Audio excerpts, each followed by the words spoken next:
ustedes en esta convención de SBTC hispana.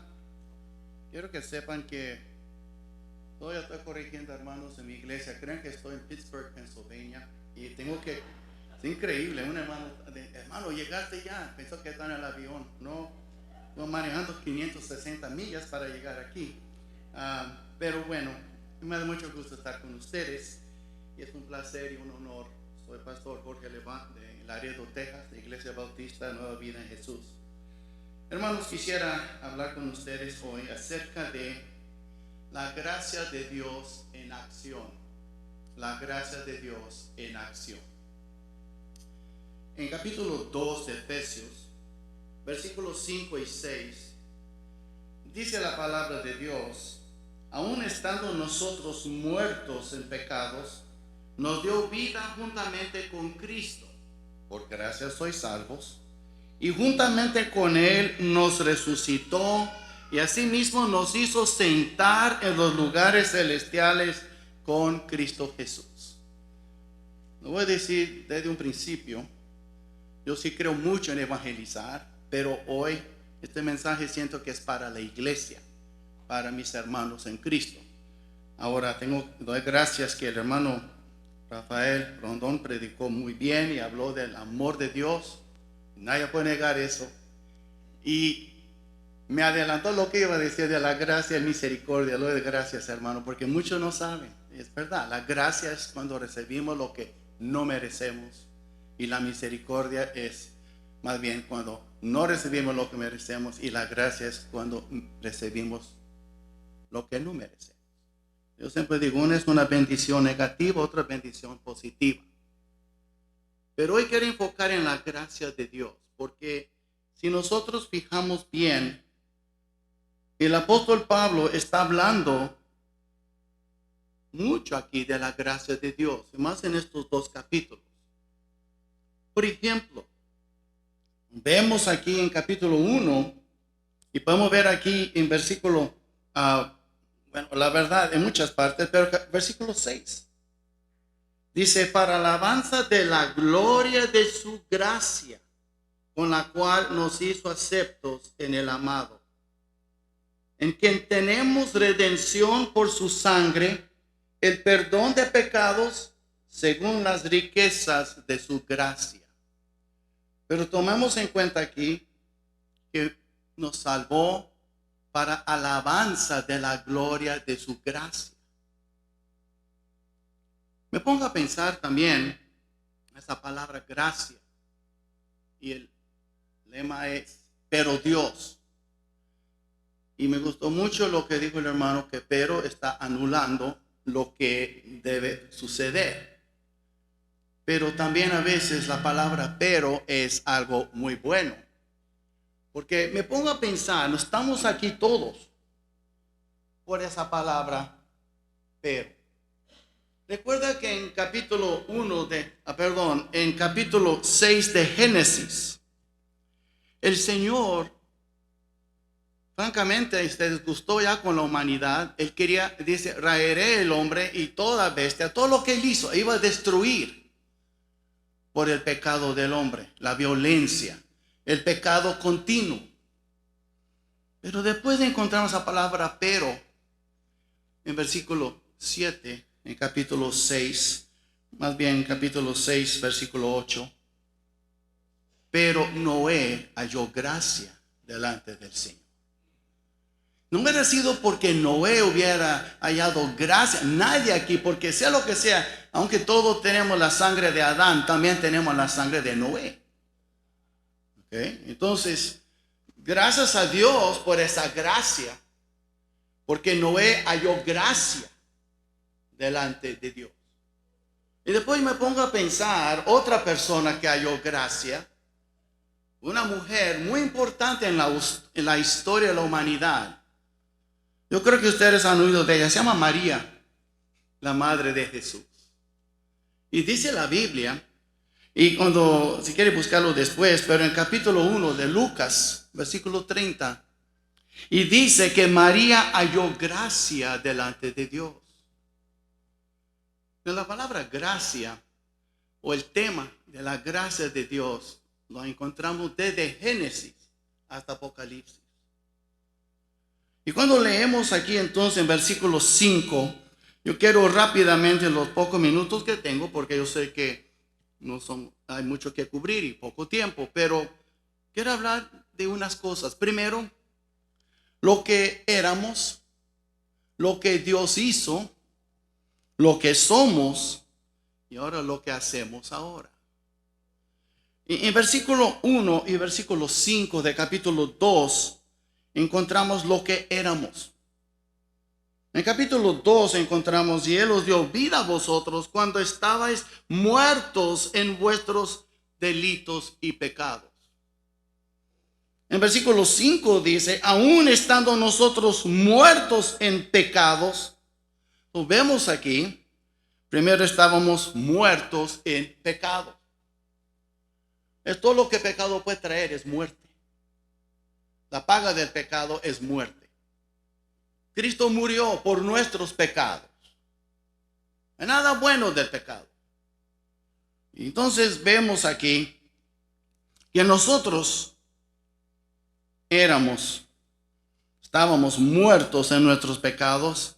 Y aparte de eso, cuando leemos también versículos 2 y 3, encontramos algo interesante aquí.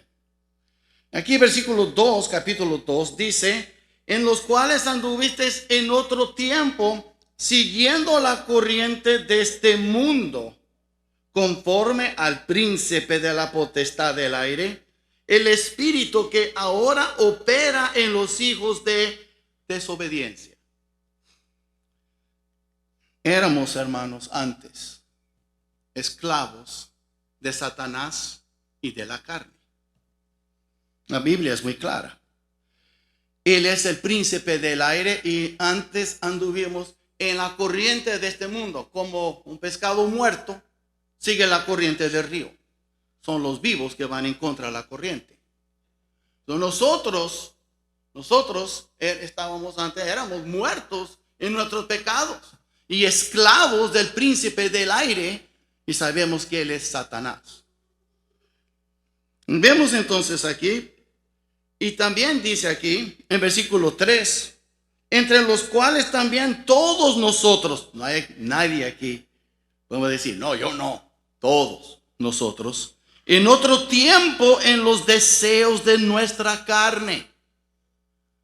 Yo estoy plenamente convencido que un inconverso no puede no pecar, no puede decir no al pecado. Él es un esclavo del pecado. Y todos éramos esclavos del pecado. Pero Cristo vino a librarnos. Sabemos eso. Pero Pablo está aquí hablando de lo que éramos antes. Y él mismo se incluyó. Y también éramos hijos de desobediencia y de ira. Y vemos aquí en versículos también 2 y 3. Y dice aquí que nosotros éramos, en el fin del versículo 2, dice aquí: en los hijos de desobediencia. El mundo está lleno de hijos de desobediencia. Nada más dos hijos: los de Dios y los del diablo. Y ellos también son de desobediencia. Pero también vemos que son hijos de ira. Y eso encontramos aquí en versículo 3 también. En el fin dice: y éramos por naturaleza hijos de ira, lo mismo que los demás. Entonces todo eso es muy importante, porque si no sabemos cómo éramos, si no podemos apreciar y captar la verdad de que éramos muertos, esclavos del pecado y de Satanás y de nuestra carne, no podemos apreciar lo que Dios hizo por nosotros, y menos apreciaremos la gracia de Dios. Y después vemos, eso es lo que éramos y lo que hizo. Y la verdad es, hermanos, ¿qué hizo Dios por nosotros? Bueno, versículo 5 dice: aún estando nosotros muertos en pecados, nos dio vida juntamente con Cristo. Y en paréntesis dice: por gracia soy salvo. Él no quiere que olvidemos de eso. Entonces vemos aquí que nos dio vida juntamente con Cristo. Y tome en cuenta aquí que todo lo que hizo Él está en el tiempo pasado, como dice en inglés, past tense. Ya lo hizo, porque si leemos 1:3, ella nos bendijo con bendiciones espirituales. Antes, y me escogió antes en lugares celestiales. Y sabemos que fue antes de la fundación del mundo. Pero vemos aquí entonces, ella nos dio vida juntamente con Cristo. Cristo murió en la cruz. Y todos aquí sabemos Juan 3:16. Ahí en Juan 3:16, Cristo es el Hijo unigénito. Pero ya Cristo no es el Hijo unigénito. Cuando Cristo dijo eso, Él todavía no murió en la cruz. Y Cristo fue a la cruz como el Hijo unigénito. Pero Él resucitó entre los muertos como el primogénito. Ya no es unigénito. Entonces, muy importante, Cristo murió en la cruz como el unigénito de Dios, mas resucitó como el primogénito, y dicen Romanos 8:29, entre muchos hermanos. ¿Quiénes son esos hermanos? Nosotros. Si Dios no nos hubiera dado la vida con Cristo en su resurrección, no tendríamos vida eterna. Entonces, todo eso nos está llevando a algo muy importante, y Pablo lo va a decir en el versículo 6. Pero tenemos que ver que aparte de que cuando Cristo murió por nosotros, es como que cada uno aquí murió, porque dice la Biblia, con Cristo estoy ¿qué? Juntamente crucificado. No dice eso, y ya no vivo yo, sino vive Cristo en mí. La vida que ahora vivo en la fe del Hijo de Dios. Ya sabemos que me amó y se entregó a sí mismo por mí. Pero el hecho es, cuando Dios está viendo a la cruz, Él está viendo a cada uno de nosotros con su Hijo. Porque Él murió en nuestro lugar. Pero también cuando resucitó al tercer día, nosotros también resucitamos con Él. Por eso vivimos en vida nueva. Es lo que dice Romanos 6. Pero vemos entonces, algo más pasó. Porque cuando Cristo resucitó, y sabe, y la Biblia, y también Apocalipsis 1:5 habla de eso, que Él es el primogénito. Yo doy gracias que ya no es el unigénito, si no, no hubiera yo nacido de nuevo. Él es mi hermano mayor. Él es nuestro hermano mayor. Pero, ¿qué hizo Él después que resucitó? Bueno, nos hizo sentar con Cristo. En versículo 6.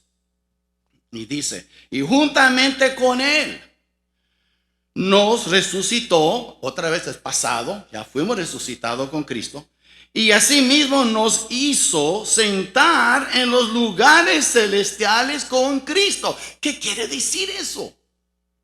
Entonces, para mí, es algo que ha cambiado mucho mi manera de pensar en mi oración, y le voy a explicar en un momento.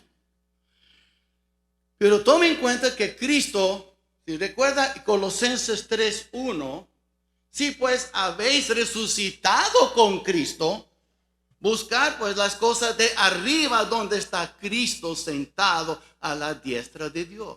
Colosenses 3:1. Quiere decir que ya hemos resucitado con Cristo. Cristo está sentado a la diestra de Dios Padre. Pero yo también estoy sentado con Cristo.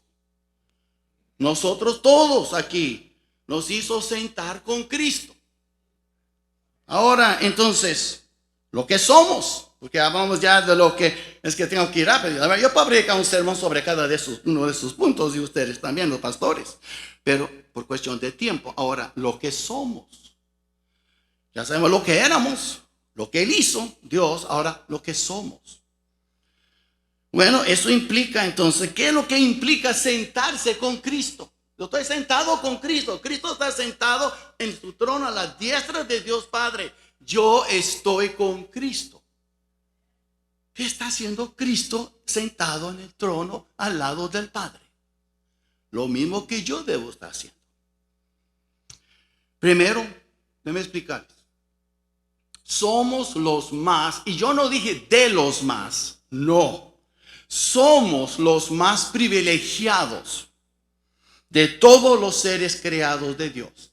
ni los arcángeles, ni los ángeles, ni los serafines, ni los 24 ancianos. Nadie se puede comparar con un hijo de Dios sentado con Cristo al lado de Dios Padre. ¿Okay? Nadie. Y la verdad es, va a ser tan hermoso aquel día de nuestra coronación que toda la creación gime esperando nuestra gloria. Puesta a pensar. Entonces, vemos aquí entonces que somos los más privilegiados. Es un gran privilegio ser llamado un hijo, una hija de Dios. Y algo más, yo siempre digo eso cuando estoy predicando el evangelio. Me encanta tener invitados y visitantes en mi iglesia. Todos nos gusta tener invitados y visitantes, pero en el cielo no hay invitados, no hay visitantes. Nada más la familia. ¿Ok? ¿Dónde estarán los demás? No en el cielo. No en el cielo. El lugar para los invitados es aquí, pero en el cielo no. Y Cristo te invita a ser salvo. Pero vemos también que Él nos hizo reyes. Eso está en Apocalipsis 1:5 y también capítulo 5 de Apocalipsis. Nos hizo reyes y reinaremos con Él. No reinamos todavía, pero reinaremos con Él. Un día nosotros seremos coronados reyes. Él nos hizo reyes. Eso está en la Biblia. Eso no es cuestión de opinión nuestra. Un rey está sentado en su trono. Nosotros estamos sentados con Cristo, el Rey de Reyes. Y a veces has puesto a pensar, Rey de Reyes, nosotros somos los reyes. Él es Rey de Reyes. Nos hizo reyes y reinaremos con Él. Pero aparte de eso, dice la Biblia que nos hizo también sacerdotes. Reyes y sacerdotes. No es lo que dice, somos una nación real, un sacerdocio real, dice la Biblia. ¿Qué es lo que hace un sacerdote? ¿Qué es lo que hace nuestro sumo sacerdote? Eso es el punto que yo quiero que enfocamos mucho. Si todos queremos reinar, y vamos a reinar, pero ahorita no es el tiempo para reinar. Ahorita es el tiempo de actuar como un sacerdote. ¿Qué es lo que hace Cristo por nosotros? Él intercede por nosotros. Ustedes saben, está en la Biblia, en Romanos 8, habla que Él intercede por nosotros. Y sabemos que Él está ahorita en el cielo intercediendo por su pueblo. Pero si yo estoy sentado con Cristo, digamos que aquí está mi hermano que está sufriendo. Cristo está orando por él, así como Él intercede por ti y por mí y por otros hermanos. Él dice, si tú estás sentado conmigo, tú también estás intercediendo por los hermanos. Entonces, cuando yo estoy orando por un hermano o una hermana, yo tengo que recordar que yo estoy sentado con Cristo. Y si yo soy un cristiano, un seguidor de mi Cristo, Él está intercediendo por nosotros. ¿Sabe qué? Mejor que miremos rápido, porque a veces es bueno leerlo y no nada más oírlo. En capítulo 8 de Romanos. En capítulo 8 de Romanos, versículo 34. Y aquí dice, ¿quién es el que condenará? Cristo es el que murió, más aún el que también resucitó. Habla de eso en Efesios, ¿verdad? Y que además está a la diestra de Dios, el que también intercede por nosotros. Pero ¿quién está con Cristo sentado ahí? Nosotros. En otras palabras, Dios nos está llamando a ser sacerdotes. ¿Qué es lo que hace un sacerdote? Él intercede por el pueblo. Yo creo que uno de los problemas que está pasando hoy en la iglesia en general, hay muchos sacerdotes que no están cumpliendo con su sacerdocio. Aquí dice la Biblia, estamos sentados con Cristo. Si yo tengo mi mirada en las cosas de arriba donde está Cristo, ¿cómo no voy a orar como Cristo por mi pueblo? Ahora, yo no conozco a todos los millones de cristianos, pero yo conozco los de mi iglesia. Yo conozco a algunos de la convención. Yo conozco otros hermanos, pastores de otras iglesias. ¿Por qué no estoy orando por ellos? Y francamente, ¿cuáles son los cultos menos asistidos? No tengo que ser profeta para saberlo. Me da tristeza iglesias que ni tienen ya culto de oración. Tienen muchas otras cosas, pero no culto de oración. Y si tuvieran culto de oración, sería el menos asistido. Pero somos sacerdotes, estamos sentados con Cristo. Cristo intercede. ¿Qué estamos haciendo nosotros? La Biblia dice, ora los unos por los otros. Yo sé que eso no es cómodo.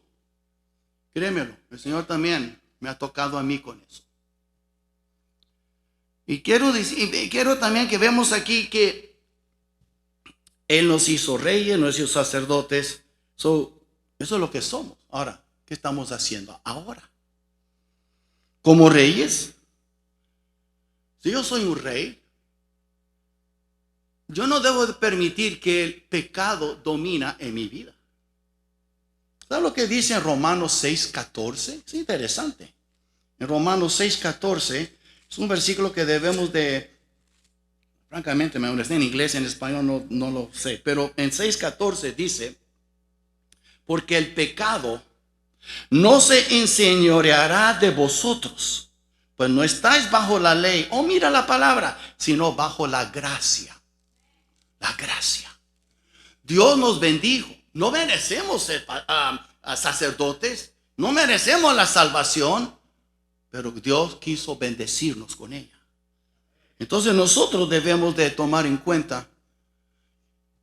Déjame decirle francamente a cada cristiano aquí, tú fuiste librado del pecado. Si tú pecas y yo peco, es porque queremos pecar. Nadie te obliga a pecar. Tú pecas porque tú quieres. Y si eres franco y sincero, a veces te gusta pecar. Y hay que confesarlo a Dios. Hablo por experiencia. ¿Okay? Entonces, así somos. Ustedes saben que es verdad. ¿Cuántas veces el Espíritu Santo nos llama a orar? Estoy muy ocupado. Pero para mirar la televisión no estamos ocupados. ¿Verdad? O para hacer cualquier otra cosa. Siempre estamos ocupados. Y la verdad es también como sacerdotes debemos seguir, como digo, el ejemplo de nuestro sumo sacerdote e interceder unos por otros. ¿Qué dice la Biblia? Cuando acercamos a ese trono, no es un trono de juicio, es un trono de gracia. Ahora quiero terminar porque así es. Entonces, quiero terminar con una pregunta. ¿Está Dios recibiendo un buen retorno en su inversión? Voy a explicar. Sí, la Biblia dice que Dios invirtió su gracia en nosotros. ¿Qué sería si usted invierte miles de dólares en un negocio y usted quiere tanto que este negocio produzca qué? Pues que produzca dinero, que sea una buena inversión. ¿Y qué pasa cuando ese dinero fue una pérdida? Qué decepción, qué tristeza. Y a veces ha causado suicidio en este mundo. Pero Dios invirtió su gracia en tu vida, en mi vida. ¿Qué estará recibiendo el Señor de la gracia que Él invirtió? Si usted lee aquí 2:6, dice Él, en Efesios, en 2:5, perdón, dice, por gracia sois salvos. Y después en 2:8 él repite, porque por gracia sois salvos por medio de la fe. Tu fe no te hubiera salvado si no hubiera sido por la gracia de Dios. Léelo bien, por gracia sois salvos por medio de la fe.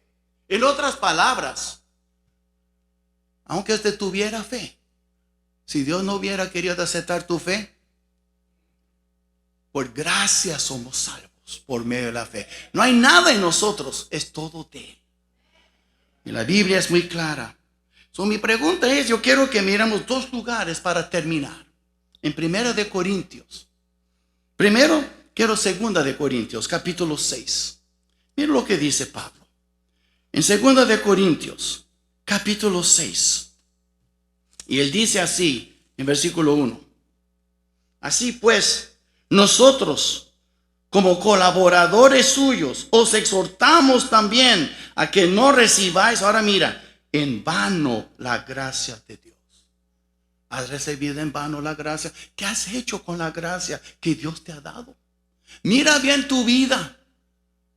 ¿De veras Dios está recibiendo un buen retorno? En inglés de good dividends. ¿De veras por lo que ha invertido en tu vida? ¿O va a ser uno que cuando llega el fin de tu vida vas a mirar que has invertido todo tu tiempo para hacer tantas cosas, pero para el Señor tú no tenías tiempo? Y Dios te ha bendecido con su amor, con su misericordia, pero con su gracia. ¿Y sabe qué? Y eso tenía en 1 Corintios, capítulo 15. Dice el apóstol Pablo, en capítulo 15, y dice en versículo 10, mira lo que dice. Pero por la gracia de Dios soy lo que soy, y su gracia no ha sido en vano para conmigo. Antes, aquí dice, he trabajado más que todos ellos, pero no yo, sino la gracia de Dios conmigo. No, piénsalo. ¿Podrá usted decir eso un día? Porque tenlo por seguro, ese día llegará. Nadie puede evitar su cita con el Señor. ¿Puede usted decir que la gracia de Dios no ha sido en vano conmigo? Que de veras, ¿sabe lo que dice la Biblia? En muchos lugares, usted busca en concordancia la gracia de Dios. Es increíble. Uno de los primeros versículos cuando Dios me tocó, cuando era joven y bello, ahora ninguno de los dos, pero en aquel entonces, Dios me tocó años para atrás, con 2 Timoteo 2:1. Tú pues, hijo mío, esfuérzate en la gracia que es en Cristo Jesús. Eso fue Pablo. Pedro dijo, antes bien, creced en la gracia y el conocimiento de nuestro Señor y Salvador Jesucristo. Hay que crecer en la gracia, hay que esforzarte en esa gracia. ¿Qué es la gracia? ¿Sabe lo que dijo Pablo a Pedro? Que debemos de ser buenos administradores, mayordomos de esa gracia. Dios no tenía que habernos bendecido. Toda buena dádiva, todo don perfecto desciende de su mano, del Dios, de nuestro Padre. La gracia de Dios. Mire, tú nomás tienes una vida para vivir. Vívela bien. Vive su vida esforzándose, creciendo, trabajando en la gracia de Dios. Y Dios te bendecirá. Dios le bendiga.